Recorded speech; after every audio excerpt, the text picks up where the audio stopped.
Welcome to my channel. Our last Ford F-150 Lightning EV pickup road trip was a nightmare. I've learned quite a few things driving Motor Trend's own 2022 Ford F-150 Lightning Lariat extended range pickup for the past year. For starters, my ABCs, always be charging. If there's an open plug nearby, our Lightning is hooked to it so as to not waste the downtime. Lesson 2, as my colleagues running our 2023 F-150 Lightning XLT in Detroit have learned, speed matters, and 70 miles per hour is a frustratingly low sweet spot between maximum speed and range. And lastly, the 20 minutes or so spent route planning via the Ford Pass app and third-party sources like PlugShare can save at least twice that time on a road trip. Unfortunately, that last one went out the window when my wife and I got the call Labor Day afternoon about a family emergency nearly 600 miles away. Without hesitation, we grabbed our suitcases, stuffed them with clothes, and piled into the Lightning. That's where things almost immediately went awry. Despite the expected afternoon traffic, the trip started innocently enough. Comfortable with the 93% charge and 287 miles of range, see those ABCs, I tape our destination into the navigation, and the onboard route planner spit back the expected route up I-5 with just 2 charging stops of 45 minutes each planned, one in Harris Ranch 226 miles north and the other just north of Sacramento. This seemed ambitious given our Lightning had crested 200 miles on a charge exactly twice up until this point. That's not a typo. EPA rated for 320 miles, we managed just 240 on our official road trip range test, one of the high water marks, but with family in need, I quashed that thought. Ford touts its third-party owned and operated Blue Oval charging network as North America's largest charging network, and the route planner undoubtedly has access to real-time powertrain data I'm not privy to. We pointed the Lightning north, parked Blue Cruise at 70 miles per hour, and started eating up the miles.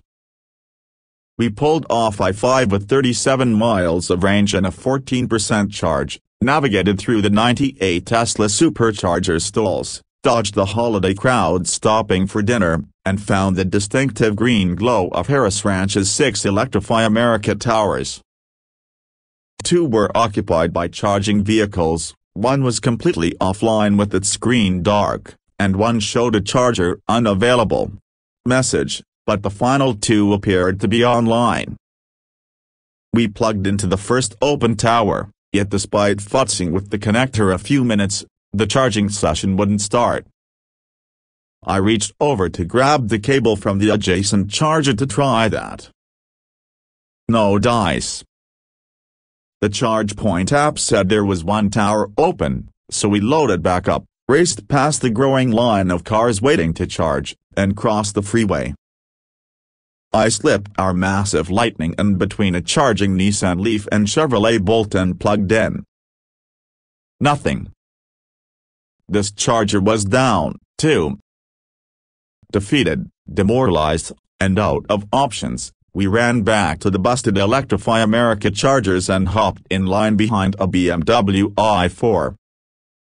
While we waited for a charging ID4 to finish up, the other working tower had since gone offline. I tried to see if its owner might allow us to cut in front of him. "We've all got places to go, too," he said. Fair. We spent 25 minutes charging back up to 64% and weighing our options. We could keep pushing at this glacial pace, arriving just before dawn. Or we could find a hotel along the route with a charger, grab a couple hours of sleep, and plan on arriving at sunup. Option 2 felt smarter given our frayed nerves and heavy eyes. We found a hotel along I-5 about 100 miles north in Sacramento with multiple 50 kilowatt DC fast chargers on site. That well-located charger would give us the chance to grab a couple hours of sleep, wake up with a full charge, and end this nightmare of a road trip with the final 160-mile pre-dawn blast. There are undoubtedly some inherent limitations in EVs when it comes to getting places with urgency, and neither Electrify American nor Ford made things any better. The former's abhorrent reputation has chased nearly every automaker into the arms of the rival Tesla's supercharger network. The latter could have done much to mitigate Electrify America's issues with smarter software programming, but it's a year into our electric pickups stay, and Ford hasn't yet. We'll eventually get to the point where traveling with an EV is as easy as it is with a gas-powered vehicle. But trips like this are reminders that huge growing pains remain, largely with the state of the infrastructure still incapable of supporting the growing EV marketplace. Thanks for watching video.